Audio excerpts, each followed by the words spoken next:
So cook with Isha இன்றைக்கி என்ன பார்க்க போகிறோம்னு பார்த்தீங்கன்னா பாம்பே சட்னி. இது வந்து இட்லி தோசை பொங்கலுக்குலாம் செம சூப்பராக இருக்கும். வாங்க எப்படி பண்ணுறது பார்க்கலாமா? ஸோ வாங்க இன்க்ரீடியன்ஸ் பார்த்துலாமா? 1/2 கப் கடலை மாவு, 1 tomato, 1 onion, 1 teaspoon mustard, 2 chillies நீங்கள் எவ்வளோ எடுத்துக்கலாம், ஜிஞ்சர் கார்லிக், 1 டீஸ்பூன் கடலைப்பருப்பு, 1 டீஸ்பூன் உளுத்தம்பருப்பு. ஸோ இந்த 1/2 கப் கடலை மாவில் 1 கப் தண்ணி ஊற்றி நல்லா கலரணும். ஸோ இது லம்ஸ் வராமல் நல்லா கலரி வச்சுக்கோங்க. இந்த பேனில் ஆயில்,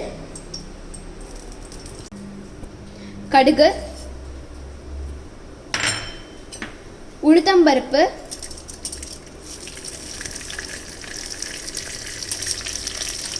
கடலைப்பருப்பு,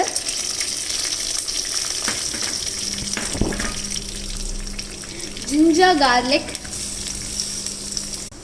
ஸோ நல்லா சாட்டே பண்ணிக்கோங்க. அதுக்கப்புறம் சில்லி,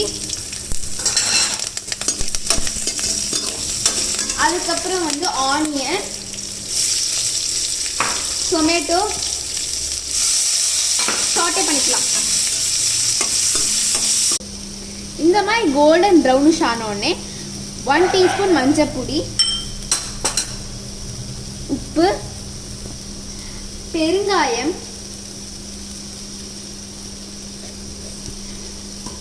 இப்போ சாட்டே பண்ணிடலாம்.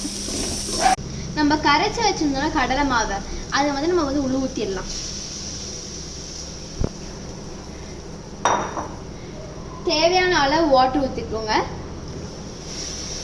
ஸோ மிக்ஸ் பண்ணிடலாம். ஃபியூ மினிட்ஸ் இதை வந்து நல்லா கொதிக்க விடுங்க. அதுக்கப்புறம் வந்து கரம் மசாலா போடலாம்.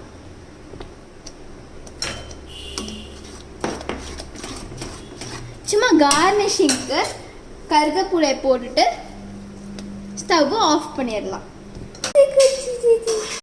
ஸோ நம்ம பாம்பே சட்னி ரெடி.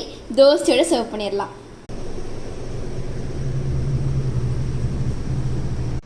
வாங்க டேஸ்ட் பண்ணிடலாமா? The moment of truth.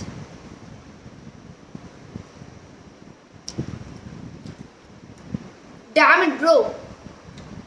கிட்டாவே நான் சூப்பராக சமையல் ஒரு ஆசம் சஜஸ்ட் பண்ணுவேன். மீன்ஸ் ஸ்பைஸ்லாம் கம்மியாக, உப்பும் கரெக்டாக சூப்பராக இருக்குது.